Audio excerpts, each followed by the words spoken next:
சற்று முன் மோடி திடீர் ராஜினாமா, அதிர்ச்சியில் டெல்லி. அமித்ஷா அவசர ஆலோசனை.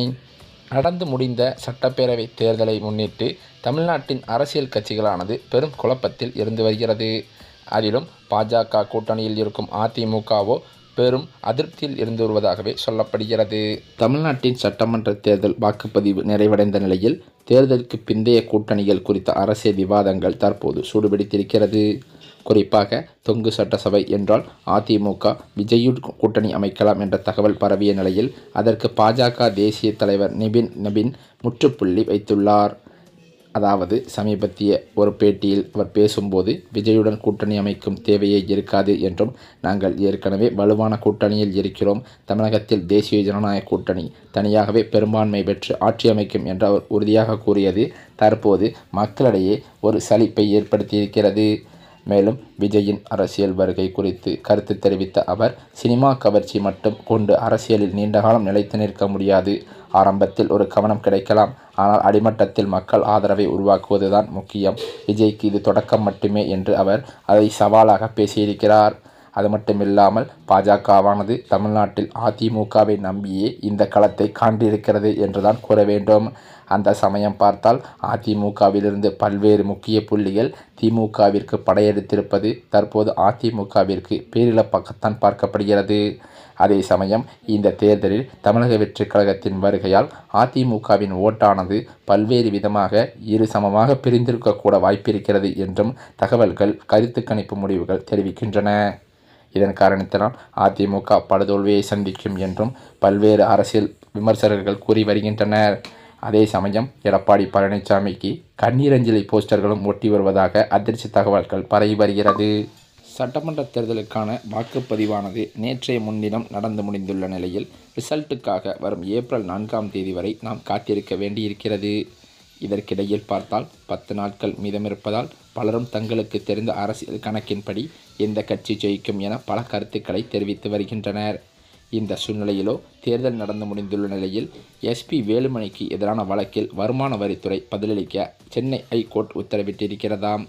கோவை தொண்டாமுத்தூரை சேர்ந்த விக்னேஸ்வரன் என்பவர் எஸ்பி வேலுமணி தனது வேட்பு மனுவில் சொத்துக்களை மறைத்துள்ளாரா என விசாரணை நடத்த கோரி வழக்கு தொடர்ந்திருக்கிறாராம்.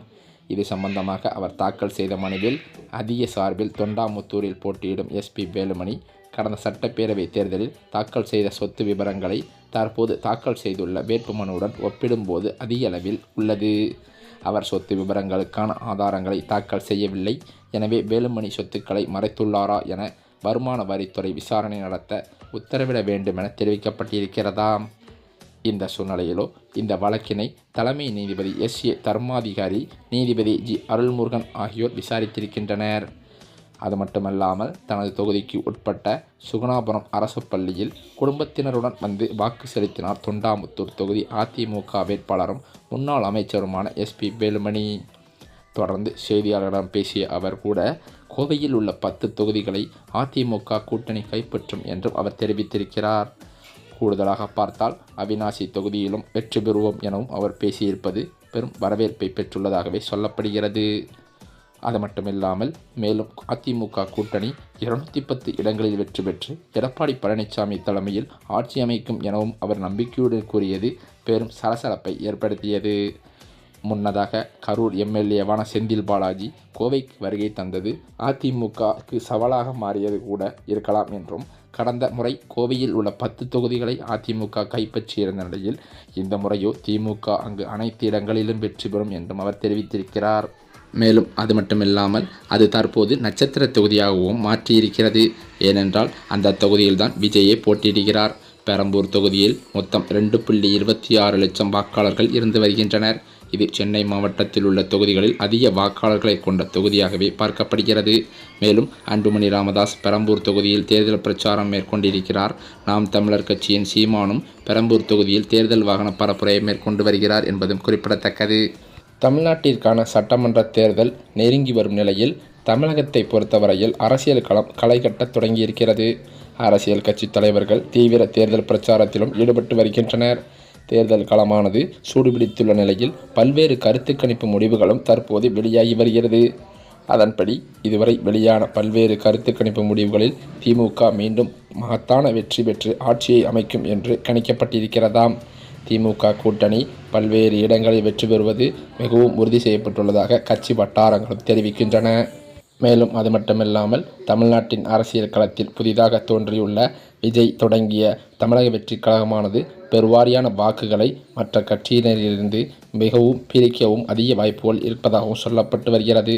அதே சமயம் மதுரையில் முக்குளத்தூர் சமூகத்திற்கு பின் அதிகளவில் வசித்து வரும் சௌராஷ்டிரா மக்களின் ஆதரவு இந்த முறையானது விஜய் பக்கம் திரும்புவதாகவும் பார்க்கப்படுகிறது.